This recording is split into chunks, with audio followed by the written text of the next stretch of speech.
पंत, शिवबा, पंत, आज दरबारात अष्टप्रधान आणि शिवबा सगळेच उपस्थित आहेत. आम्हाला तुम्हा सर्वांना आमच्या मनाची एक व्यथा सांगायची आहे. आमचा प्रिय कोंढाणा अजूनही त्या परकीयांच्या ताब्यात आहे. पंत, ह्या मातीच्या कणाकणात आपल्या पूर्वजांचे रक्त मिसळलेले आहे आणि त्या शत्रूच्या ताब्यात राहून ही भूमी, ही पवित्र भूमी तडफडते हो. स्वराज्याचे मूळ किल्ल्यात आहे आणि किल्ल्यांशिवाय स्वराज्याचे हे आपले स्वप्न अपूर्ण राहते. पाहताय ना तुम्ही, गड म्हणजे स्वराज्याचे हृदय आणि गड हरवला म्हणजेच भूमी हरवली. शत्रू वणव्यासारखा स्वराज्यावर चालून येतोय. गोर गरीब रयत त्याच्या पायाखाली चिरडली जायते. आया पायांच्या किंकाळ्यांनी आमचे मन सुन्न झाले.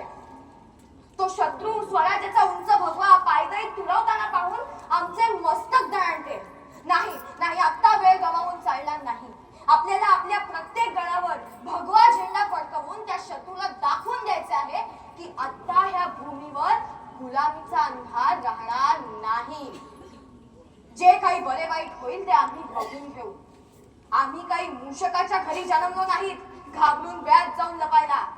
आम्ही वाघाच्या घरी जन्मलो आहोत आणि सिंहाची सहचारिणी आहोत. सेनापती हो असेल शत्रू बलाढ्य, पण एक लक्षात ठेवा, त्याचा सैनिक पैशासाठी लढतो आणि आपला मावळा मातीसाठी.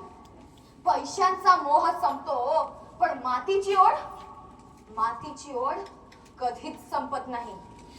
त्या शत्रूने हजारो गावे रक्तरंजित केली, अनेक मंदिरे उद्ध्वस्त केली, साक्षात जगदंबेची विटंबना केली. आम्हाला तर त्या खानाची चीड येतेच, पण त्या खानाच्या फौजेतील असलेल्या मराठा सरदारांना ह्याची चीड येऊ नये ही कसली लाचारी. होय पंत, तुमचं म्हणणं बरोबर आहे. ह्यावर आम्ही काही बोलू? पंत त्यांचे कारकूड मराठी, त्यांचे तिरंदाज मराठी, त्याचे घालाई एक जात सारे मराठी. युद्ध कोणाचेही असो, जय पराजय कोणाचाही हो, युद्धात दोन्ही बाजूने रक्त सांडणार ते मराठी आणि जीव गमावणार तेही मराठीच. आणि बदल्यात काय मिळणार? तर मनसबदारी. पण शेवटी आपण चाकरच.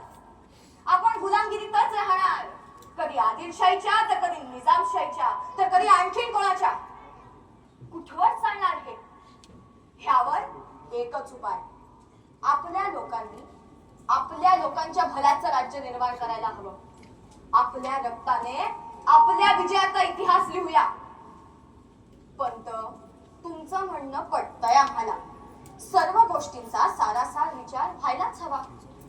आपणास पुढील संकट दिसत आहेत, पण आम्हाला त्या संकटांच्या पलीकडचं दिसतंय.